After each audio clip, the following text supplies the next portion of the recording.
Over 200 million bottles of Valentina hot sauce are produced every year. That's enough to fill a small lake, or to spice up 10 billion tacos. It's not just any sauce, it's a true symbol of Mexican identity. You'll find it on chips, on corn, in ramen, and even as a topic of conversation at the dinner table. But how is this sauce, which has won over so many taste buds, actually made? To find out, join me as we visit the Salsa Tamazula plant in Guadalajara and see step by step how this legendary hot sauce comes to life. The story of Valentina began more than 6 decades ago, in 1960, in the vibrant heart of Guadalajara, Jalisco. There, Don Manuel Maciel Mendez, an entrepreneur with a fiery vision, founded Salsa Tamazula, a family-owned business that aimed to capture the soul of Mexican spice. At first, they produced a lighter sauce designed to accompany traditional snacks like tostadas and sopes. But it wasn't until they perfected a thicker recipe with bold heat and deep flavor that something truly special was born. That recipe was named Valentina, in honor of Valentina Ramirez Avitia, a heroine of the Mexican Revolution known as La Valentina. This woman, who disguised herself as a man to fight for freedom, embodied the courage and passion that the brand wanted to convey. The result? A sauce that not only conquered Mexican homes, but became a cultural icon. Today, Valentina is sold in more than 50 countries, and its production is so massive that if you lined up all the bottles made in a year, you could cross Mexico from Tijuana to Mérida 3 times. But what is the process inside the factory to produce a single bottle of this popular sauce? It all starts in the fields of Mexico, where the sun and the earth come together to grow the star ingredient, the chile de árbol. This small, slender chili, bright red when ripe, is the beating heart of Valentina. The process of producing this raw material begins with seed selection, a process that seems more like science than art. Farmers, many of whom have worked with chilies for generations, choose seeds from plants that have shown the perfect balance of heat, aroma, and flavor. These seeds are anything but random. They come from carefully monitored crops where each mother plant is evaluated for its resilience and quality. Once selected, the seeds are planted in rich, well-drained soil in regions such as Jalisco, Zacatecas, and Aguascalientes, where the warm, dry climate is ideal for growing chile de árbol. Growing these chilies requires patience and precision. The plants, which grow up to 90 centimeters tall, need 3 to 4 months to mature, depending on rainfall and sunlight intensity. During this time, farmers control every detail. Irrigation is measured down to the millimeter to avoid excess water, which could dilute the capsaicin, the compound responsible for the chili's heat. They also use organic techniques to protect the plants from pests, such as introducing beneficial insects that fight the chili's natural predators. The sun, of course, is the great ally.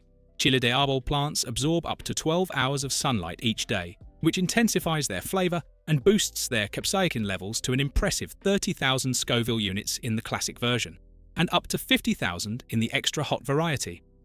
When the chilies turn from green to deep red, it's the sign they are ready. Harvesting is an artisanal task. Farmers walk the fields by hand, selecting only those chilies at their perfect stage of ripeness. A chili harvested too early won't have the right level of heat. One left too long on the plant can lose its freshness or develop bitter flavors. Each chili is carefully cut, and a single worker can harvest up to 20 kilos per hour. These chilies are transported quickly to the Salsa Tamazula plant in Guadalajara, sometimes in less than 24 hours, to ensure they arrive in perfect condition. Trucks arriving at the facility can carry up to 10 tons of chilies, enough to produce more than 25,000 bottles of Valentina. But before these chilies are turned into sauce, they must pass a rigorous quality control process.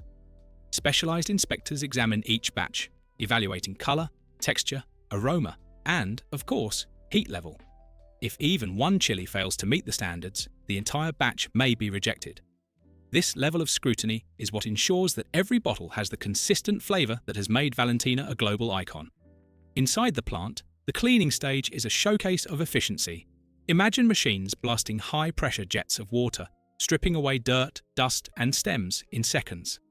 This process consumes over 12,000 liters of water per day, but Salsa Tamazula uses recycling systems that reclaim up to 80% of that water, minimizing environmental impact.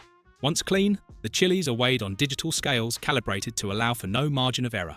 They are then grouped into batches that can weigh up to 500 kilos each, ready for transformation.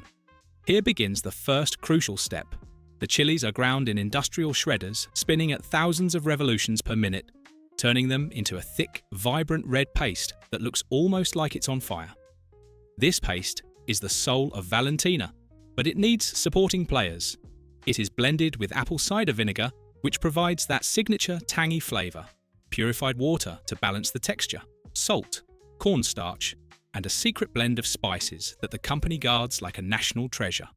One key ingredient is xanthan gum, a natural thickener derived from the fermentation of sugars, which gives Valentina its unique texture, fluid enough to pour easily, but thick enough to cling to your food.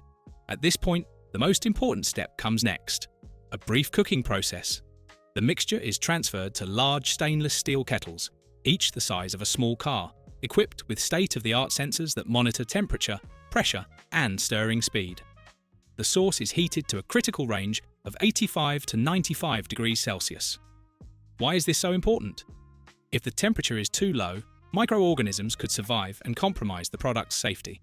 But if it's too high, the volatile compounds in the chilies, those that give the sauce its flavor and aroma, could evaporate. The mixture is stirred for about 30 minutes. The aroma inside the plant is intoxicating. A sharp spiciness that tingles your nose, mixed with the tangy note of vinegar and the secret blend of spices. But technology alone is not enough. The tasters, true guardians of flavor, take over. They extract samples, quickly cool them to 20 degrees Celsius within minutes, and taste them with near scientific precision. They evaluate the heat, acidity, texture, and even the aftertaste, that lingering flavor that stays on your palate after each bite. If anything is less than perfect, they adjust the recipe with precise doses of ingredients, like master chefs crafting a culinary masterpiece. But the process doesn't end there. The sauce passes through a specially designed filtration system, made specifically for this sauce. Ultrafine mesh screens, with pores just 0.1 millimeters wide, remove any solid particles left from the grinding process. This step is crucial. Even a single particle could affect the smooth texture that makes Valentina so enjoyable. The filtration machines are equipped with sensors that detect imperfections in real time, and if anything fails the control check, the batch is stopped automatically. Imagine the pressure. One mistake could mean scrapping thousands of liters of sauce. To give you an idea, a single batch can produce up to 5,000 bottles, and the plant processes dozens of batches every day. This level of precision is what allows Valentina to maintain its quality, whether you buy it from a small shop in Oaxaca or a supermarket in Los Angeles. Now, the sauce is ready to take its final form. After cooking and filtration, it is rapidly cooled in heat exchangers that lower the temperature from 90 to 20 degrees Celsius in under 10 minutes, sealing in its flavor and freshness. Next comes the bottling stage, a perfectly choreographed mechanical ballet. Bottles, made from recyclable plastic or glass, glide along conveyor belts at a speed of 200 units per minute. Automated filling machines dispense the sauce with milliliter-level precision, ensuring that each bottle contains exactly 370 milliliters for the standard size, 1 liter for the family size, or even 65 milliliters for the travel size. A robotic arm, moving with surgical precision, places the iconic black or orange caps and seals them, using induction heating, creating an airtight seal that keeps the sauce fresh for up to 18 months. This step is so efficient that the plant produces over 600 bottles per day. But the process wouldn't be complete without a final quality check. Before labeling, both automatic and human inspectors review each bottle. High-resolution cameras scan the caps for any sealing defects, while trained workers check for leaks or damage. If a single bottle doesn't pass inspection, it is removed from the line in a fraction of a second. Then comes labeling, where each bottle receives its distinctive label featuring the map of Mexico and the name Valentina, whether it's the classic version with a yellow label or the extra hot version with a black label made for true heat lovers. The labels are applied by machines operating at lightning speed, ensuring that each one is perfectly aligned. Once labelled, the bottles are grouped into boxes, palletized into towers up to 2 meters high, and prepared for shipping. From Guadalajara, thousands of bottles are shipped daily to markets, local shops, and supermarkets in more than 50 countries. In the United States, for example, Valentina is the top-selling Mexican hot sauce, with its popularity growing exponentially. Now you know how Mexico's most popular hot sauce is made. Tell me, what did you think of the process? I'll be reading your comments. If you haven't subscribed yet, now is the time. Give this video a like if you enjoyed it. Here are more fascinating manufacturing processes you'll love. Just click on one and enjoy. See you next time.